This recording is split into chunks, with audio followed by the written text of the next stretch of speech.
വിദ്യാർത്ഥികൾ സമരം ശക്തമാക്കുന്നതിനനുസരിച്ച് മാനേജ്മെന്റും നിലപാട് കടുപ്പിക്കുന്ന അവസ്ഥയാണുള്ളത്.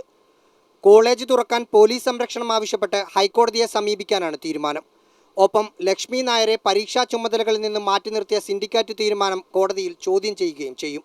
ലക്ഷ്മി നായരുടെ രാജിയില്ലെന്ന തീരുമാനത്തിൽ മാനേജ്മെന്റ് ഉറച്ചു നിൽക്കുകയും ചെയ്യുന്നു. സമരത്തിന്റെ രണ്ടാം ഘട്ടമെന്ന നിലയിലാണ് വിദ്യാർത്ഥികൾ ഗവർണറെ കാണുന്നത്. ലക്ഷ്മി നായർ രാജിവെച്ചതിന് ശേഷം ഭൂമി ഏറ്റെടുക്കുന്ന കാര്യത്തിൽ സമരം ചെയ്യാമെന്ന നിലപാടിലാണ് SFI. ഇവിടുത്തെ വിദ്യാർത്ഥി വിരുദ്ധ നിലപാട് സ്വീകരിക്കുന്ന പ്രിൻസിപ്പാൾ, ഇവിടുത്തെ വിദ്യാർത്ഥി വിരുദ്ധ നിലപാടുകൾ ഇവിടുത്തെ മാനേജ്മെന്റ് അവസാനിപ്പിക്കണം, പ്രിൻസിപ്പാളിനെ പുറത്താക്കണം, ഇവിടെ ക്ലാസ് തുടങ്ങണം, പരീക്ഷാകാലമാണ്, ആ മുദ്രാവാക്യ വിജയമാണ് ഞങ്ങളുടെ ആദ്യ ലക്ഷ്യം. ദളിത് വിദ്യാർത്ഥി വിവേകിനെ അപമാനിച്ചെന്ന പരാതിയിൽ ലക്ഷ്മി നായർക്കെതിരെ പേരൂർക്കട പോലീസ് കേസെടുത്തു.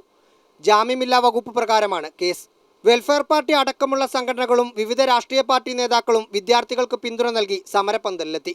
ബുധനാഴ്ച ചേരുന്ന ക്യാബിനറ്റിലും തീരുമാനമായില്ലെങ്കിൽ സമരം നേരിട്ട് ഏറ്റെടുക്കാനാണ് കോൺഗ്രസിന്റെ തീരുമാനം. AIYF-ഉം അനിശ്ചിതകാല സത്യാഗ്രഹം നടത്തുന്നുണ്ട്. BJP നടത്തുന്ന സമരവും തുടരുന്നു. ലോ അക്കാദമിക്ക് മുമ്പിൽ നിന്നും അരുൺ നിലമ്പൂരിനൊപ്പം റാഹിസ് റഷീദ്, മീഡിയ 1.